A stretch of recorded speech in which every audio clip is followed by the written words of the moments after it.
అందరికీ నమస్కారం.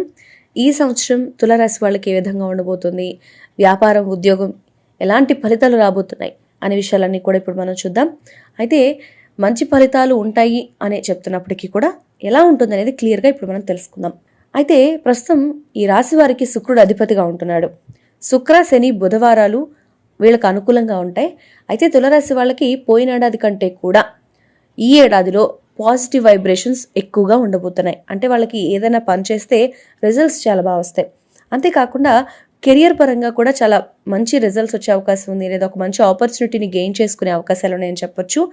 ఇక శనిదేవుడు శుభస్థానంలో ఉండడం వల్ల పోటీ రంగాల్లో మంచి విజయం సాధిస్తారు. అలాగే గురువు ప్రభావంతో మీ రిలేషన్స్ అనేవి పెరుగుతాయి. అంటే మీకు మంచి మంచి వ్యక్తులతో, లేకపోతే మీకు ఎప్పుడైతే అవకాశాలు ఉంటాయి అనిపిస్తుందో అలాంటి వ్యక్తులతో మీకు తెలియకుండానే, అనుకోకుండానే మంచి పరిచయాలు అనేవి పెరిగిపోతుంటాయి.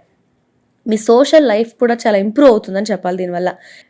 ఇంకోవైపు ఈ కొత్త ఏడాదిలో కొన్ని విషయాల్లో కొంతమేర లేట్ అయ్యే అవకాశాలు, లేకపోతే ఏదైనా ఆబ్స్ట్రకిల్స్, అడ్డంకులు ఎదురయ్యే అవకాశాలు కనిపిస్తోంది. దీన్ని పక్కన పెడితే కనుక మీకు లాంగ్ టర్మ్ ఎక్కువ మీకు బెనిఫిట్, జీవితంలో కొంచెం ఇబ్బంది లేని సిచ్యువేషన్స్ ఉండే విధంగా ఇప్పుడు మీరు ప్లాన్ చేసుకోగలుగుతారు. దీర్ఘకాలిక ప్రయోజనాలు అనేవి ఈ సంవత్సరం మీకు కలిగే అవకాశం కనిపిస్తుంది. అయితే తులారాశి వాళ్ళ కెరీర్ ఎలా ఉంటుంది అని మనం చూస్తే, మే తర్వాత మీరు కష్టపడ్డదానికి ఫలితం వస్తుంది. అదేవిధంగా మీకు పాజిటివ్ వైబ్రేషన్సే ఉన్నాయి.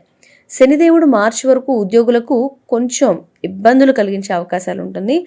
అయితే ఆ టైంలో మీరు ఏదైనా పని చేస్తే అక్కడ మీ ఆఫీస్లో ఎవరైనా మీ హైయర్ అఫీషియల్స్ ఉంటే వాళ్ళతో మీరు కొంచెం జాగ్రత్తగా ఉండి సానుకూలంగా సంయమనం పాటించాలన్నమాట. చాలా పాజిటివ్గా ఉంటేనే అక్కడ మీకు వర్కౌట్ అవుతుంది అని చెప్పుకోవచ్చు. అయితే మార్చి వరకు ఉద్యోగులకు కొన్ని ఆటంకాలు ఉన్నప్పటికీ ఆ తర్వాత బాగుంటుంది. మీకు ఆ టైంలో కూడా గురుడు సాయం చేయడం వల్ల ఆ ప్రాబ్లమ్స్ ఏవైతే వస్తాయో వాటన్నిటికీ ఒక సొల్యూషన్ కూడా మీరే కనుగొనే అవకాశాలు కనిపిస్తున్నాయి. అంత భయపడాల్సిన పని లేదు.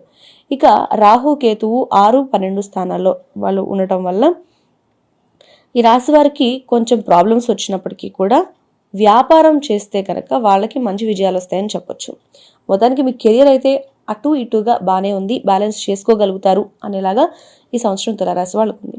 మరి శనిదేవుని ప్రభావంగా కష్టానికి తగ్గ ఫలితాలు అయితే మీకు వచ్చినప్పటికీ కెరియర్ పరంగా మీకు ఎలా ఉంటుంది అంటే మంచి విజయం సాధిస్తారని చెప్పొచ్చు. ఏదైనా కాంపిటేటివ్లో రంగంలో మీరు ఉంటే కనుక అక్కడ కూడా మీకు పాజిటివిటీయే కనిపిస్తుంది. గురుడి ప్రభావంతో మొదటి 6 నెలలు కూడా మీకు మంచి పేరు వస్తుంది, మీ కీర్తి పెరుగుతుందని చెప్పాలి. మీరు ఏదైతే ట్రై చేస్తారో ఒక పని, దానికి మీరు ప్రయత్నిస్తున్నప్పుడు మీకు ఒక రికగ్నిషన్ అనేది వస్తుంది. అంతేకాకుండా ఆర్థిక పరంగా కొంచెం ఇబ్బందులు ఉన్నప్పటికీ కూడా మీరు జాగ్రత్తగా ఉండాలి. కానీ మీరు దానికి తగ్గట్టు ఒక మంచి ప్లాన్ వేసుకొని దాన్ని ఎలా ఖర్చు పెట్టాలి, ఆర్థికంగా మనం స్ట్రాంగ్గా ఉండాలంటే ఏ డెసిషన్స్ తీసుకోవాలని ఒక ప్లాన్ పరంగా మీరు వెళ్తే కనుక దాన్ని ఓవర్కమ్ చేయడం చాలా ఈజీ అవుతుంది. ఇక పెట్టుబడి పెట్టాలనుకుంటే చాలా జాగ్రత్తగా ఉండాలి ఈ సంవత్సరం. దీర్ఘకాలిక అంటే లాంగ్ టర్మ్ ఫినాన్షియల్ సిచ్యువేషన్స్లో అయితే మాత్రం మీరు చాలా కాన్సన్ట్రేట్ చేయాలి. మొత్తంగా చూస్తే మీరు ఫినాన్షియల్గా ఎక్కువగా ఖర్చు పెట్టకుండా దాచుకుని ప్లాన్ ప్రకారం ఉంటేనే ఈ సంవత్సరం బాగుంటుంది అనేది మాత్రం క్లియర్ కట్గా అర్థమవుతుంది తులారాశి వాళ్ళకి. మరి మీ లవ్ లైఫ్ ఎలా ఉంటుంది అని అడిగితే, ప్రేమ జీవితం అంతా చూస్తే కనుక ఇక్కడ శని తులారాశి నుంచి 5వ స్థానం నుంచి 6వ స్థానానికి వెళ్తున్నాడు అనమాట. కొత్త ఏడాదిలో వీళ్ళకి సంబంధాల విషయంలో మాత్రం కొంచెం ఒకసారి అప్స్ అండ్ డౌన్స్ కనిపిస్తున్నాయి అనమాట. ఒక్కోసారి బాగుంటుంది, ఒక్కోసారి బాగుండదు. అలాంటి సిచ్యువేషన్ వీళ్ళకి కనిపిస్తుంది. కాబట్టి ఇది ఒక పాజిటివ్ నెగిటివ్ కలిపిన కాంబినేషన్ అని చెప్పొచ్చు. మిశ్రమ ఫలితాలు ఉంటాయని చెప్పొచ్చు. మరి శని ప్రభావం వల్ల ప్రేమ జీవితంలో కొంచెం మీరు ఆబ్స్ట్రకిల్స్ అనేవి ఎదుర్కొంటారు. అంటే ఏం లేదు, ఇక్కడ మీరు ప్రాబ్లమ్స్ ఎప్పుడైతే ఫేస్ చేస్తూ ఉంటారో దానిలో ఉన్న నెగిటివ్ షేడ్స్ అనేటివి కూడా క్లియర్ చేసుకోవడానికి అవకాశం ఉందని చెప్పాలి. అలా శని మీ లైఫ్ని ఒక సవాళ్ళు ఎదుర్కోవడానికి రెడీ చేస్తారనమాట. ఆ సిచ్యువేషన్లో అయితే ఈ సంవత్సరం మీరు ఉంటారు.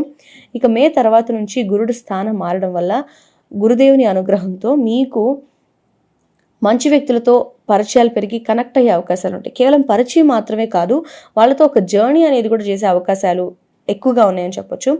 దీనివల్ల మీ సోషల్ సర్కిల్ అనేది కొంచెం పెరుగుతుంది, మీ సర్కిల్ పెరుగుతుంది. దానివల్ల మీకు ఒక ఫ్రీ టైం దొరుకుతుంది. ఎక్కువగా ఆలోచించుకోకుండా స్ట్రెస్ తీసుకునే సిచ్యువేషన్ కాకుండా మీరు ఆటోమేటిక్గా ఒక లవ్ లైఫ్లో కొంచెం డౌన్లో ఉన్నాము, లేకపోతే అప్స్ అండ్ డౌన్స్ ఉన్నప్పటికీ కూడా ఈ రిలేషన్స్ ద్వారా మీ లైఫ్ని ఈజీగానే హ్యాండిల్ చేయగలుగుతారని చెప్పొచ్చు. అంతేకాకుండా మీరు ఇప్పుడు చేయాల్సింది ఏంటంటే ఈ కొత్త కమ్యూనికేషన్స్ని కాపాడుకోవడానికి మీరు మీ కమ్యూనికేషన్ స్కిల్స్ని పెంచుకోవాలి. వాళ్ళతో రిలేషన్ అనేది కంటిన్యూస్గా మెయింటైన్ చేయాలి. కొంచెం కాన్సన్ట్రేట్ చేస్తే వాళ్ళతో మంచి రిలేషన్ ర్యాపో అనేది మెయింటైన్ చేస్తే మీ లైఫ్లో అనేది బాగుంటుంది. మీకు ఎక్కువగా స్ట్రెస్ తీసుకునే అవకాశాలు తగ్గుతాయనే చెప్పాలి. మీ love life ups and downs ఉన్నా కూడా మీకు మంచి రిలేషన్స్ వల్ల మొత్తం సమంగా ఉంటుంది ఈ సంవత్సరం అనేది చెప్తుంది. మరి ఫ్యామిలీ లైఫ్ ఎలా ఉంటుంది అని కనుక ఒకసారి చూస్తే కుటుంబ జీవితంలో మీకు ఎలా ఉంటుందంటే మొత్తం అట్మాస్ఫియర్ అంతా కూడా చాలా బాగానే అనిపిస్తుంది. ఇప్పటి వరకు మీరు మీ జీవిత భాగస్వామితో వాళ్ళ ఆరోగ్యం విషయంలో కానీ కొంచెం జాగ్రత్తగా ఉండి ఉంటారు కాబట్టి ఇప్పుడు సిచ్యువేషన్ మారిపోయిందని చెప్పాలి. వాళ్ళ ఆరోగ్యం అనేది బాగుండి ఉంటుంది. అంటే మెంటల్గా వాళ్ళు ఏ ప్రాబ్లం లేకుండా ఇప్పుడు క్లియర్ అవుతారనే చెప్పొచ్చు. అంతేకాకుండా రాహు ఈ రాశి నుంచి 5వ స్థానంలో సంచారం చేసే సమయంలో కొంచెం మీకు సమస్యలు ఎదురయ్యే అవకాశం కనిపిస్తుంది. పిల్లల గురించి మీరు కొన్ని బ్యాడ్ వినే అవకాశం ఎక్కువగా ఉంది. అంటే ఏదైనా చెడు విషయాలు మీరు మీ పిల్లల గురించి వినే అవకాశాలు ఉంటాయి. కాబట్టి మీరు ఎక్కువగా ఆలోచించకుండా కొంచెం జాగ్రత్తగా ఉంటే బెస్ట్. ఒకవేళ విదేశాల్లో విద్యలు అభ్యసించాలి అనుకునే మీ పిల్లలకు ఇప్పుడు వాళ్ళకి కెరియర్ అనేది సాఫీగా సాగిపోతుందని చెప్పొచ్చు. అంటే వాళ్ళు దూరం అవుతుంటే ఆటోమేటిక్గా మీకు ఒక బాధ అనేది ఉంటుంది. మేబీ అదే ఒక చెడు సంకేతం కావచ్చు, అంతకుమించి ఏమి ఉండకపోవచ్చు కూడా. ఇక ఎవరైతే పిల్లలు కావాలి అనుకుంటున్నారో వాళ్ళకి ఈ ఇయర్లో కొంచెం మధ్యలో వచ్చేసరికి మీకు పాజిటివ్ రిజల్ట్స్ అనేవి వచ్చేస్తాయట. ఇక హెల్త్ పరంగా వీళ్ళకి ఎలా ఉండబోతుంది తులారాశి వాళ్ళకి అంటే కొంచెం మీ హెల్త్ గురించి మీరు పట్టించుకోవాలి. ఫస్ట్ కొంతకాలం ఒక 3-4 months వరకు ఈ ఇయర్లో మీకు బాగానే ఉన్నప్పటికీ కొంచెం చిన్న చిన్న ప్రాబ్లమ్స్ వచ్చినప్పటికీ కూడా, అంటే వెదర్ చేంజ్ వల్ల వచ్చే ప్రాబ్లమ్స్ మీరు కొన్ని ఎదుర్కొన్నప్పటికీ కూడా తర్వాత రాబోయే రోజుల్లో గురుడు ఈ రాశి నుంచి 9వ స్థానం నుంచి అంటే ఒక పాజిటివిటీ వైపు వెళ్ళే అవకాశాలు ఉన్నాయి. కాబట్టి మీ స్ట్రెంగ్త్ పెరుగుతుంది. అదే కాకుండా మీరు వర్క్ చేసే కెపాసిటీ కూడా పెరుగుతుంది అని చెప్పొచ్చు.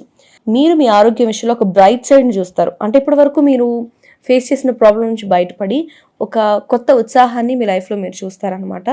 ఎలాంటి ప్రాబ్లమ్స్ అన్నీ కూడా ఉండవు. కొంచెం చిన్న చిన్న ప్రాబ్లమ్స్ ఉన్నప్పటికీ కూడా వాటిని మీరు చిన్నగా ఇంట్లో చిన్న చిట్కాలతో చేసుకుంటే కనుక హెల్త్ అంతా కూడా బాగుంటుంది. మీరు హెల్దీ ఫుడ్ తీసుకోవడం అనేది ఇక్కడ ఇంపార్టెంట్ తులారాశి వాళ్ళు. అయితే ఈ రాశి వాళ్ళకి బాగున్నప్పటికీ కొంచెం ఇంకా బాగుండాలి ఫ్యూచర్ అనుకుంటే కనుక మీరు శనిదేవుడికి గురువుకి ఇద్దరికి కూడా ఒకసారి పూజ చేయడం, లేకపోతే ఏదైనా మంత్రాన్ని పాటించడం చేయాలి. లేకపోతే దుర్గా అమ్మవారికి పూజ చేస్తే కనుక మీకు ఇంకా పాజిటివ్ రిజల్ట్స్ వచ్చే అవకాశాలు తులారాశి వాళ్ళకి కనిపిస్తున్నాయి. కాబట్టి తులారాశి వాళ్ళకి ఓవరాల్గా బాగున్నప్పటికీ ఇంకా బాగుండాలి అంటే ఒక మంచి సొల్యూషన్ కూడా ఉంది. అమ్మవారికి పూజ చేసుకోవడం, లేకపోతే శనికి బృహస్పతి గురు ఇద్దరు కాంబినేషన్లో ఉన్నారు కాబట్టి వాళ్ళకి ఏదైనా పూజ చేయడం లాంటివి చేసుకుంటే మీకు అంతా కూడా ఈ సంవత్సరం పాజిటివ్గా ఉండే అవకాశాలు కనిపిస్తున్నాయి. సో కొన్ని విషయాల్లో మీరు జాగ్రత్తగా ఉండాలి. అవేంటో వీడియోలో మీరు ఇప్పటివరకు వినుంటారు. So be careful. ఈ వీడియో కనుక మీకు నచ్చినట్టయితే లైక్ చేయండి, షేర్ చేయండి, మా ఛానల్ని సబ్స్క్రైబ్ చేసుకోండి.